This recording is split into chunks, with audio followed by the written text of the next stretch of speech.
Ganitong luto naman ang gawin mo, idol. Huwag puro adobo at kaldereta. Dahil kapag natikman mo ang sabaw nito, ay talaga namang mapapa-extra rice ka. Dahil sabaw pa lang nito mga idol, ulam na. Hey, what's up po ulit sa inyo mga idol? Tara, samahan nyo po ulit akong magluto.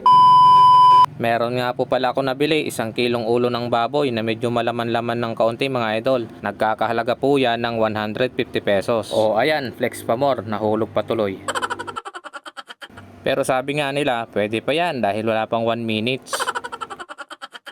At agad ko nga po yan nilagay sa strainer at hinugasan lamang ng napakabanayad. At idinamay ko na rin po pala nilinisan yung pangmalakasan kong kaldero mga idol. At pagkatapos ko po dyan inilagay sa pangmalakasan kong kaldero, ay agad na akong nagpadingas sa pangmalakasan kong kalandikahoy mga idol. Isasanglaw po pala natin ito sa kaunting luya at saka kaunting asin mga idol. Mas maganda lodi kung may patis, naubusan na kasi ako. Takpan lang muna natin mga idol para masangkot siya ng maayos. Yan lamang po ang ating isasahog mga idol.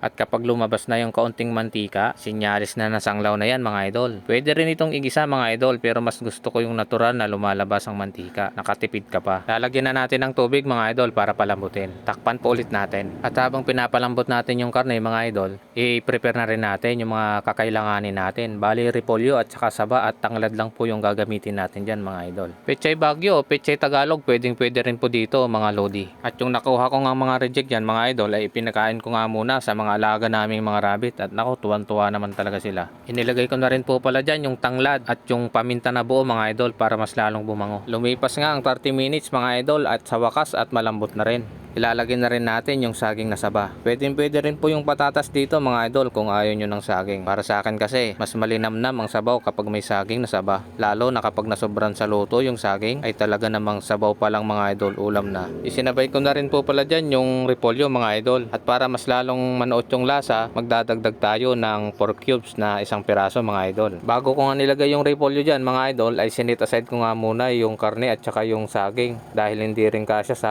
pangmalakasan natin kaldero. At dahil medyo malambot na yung repolyo, ibabalik na natin yung sinet aside natin. Naglagay na rin po pala ako dyan ng kaunting Tomorigato Ajinomoto ne.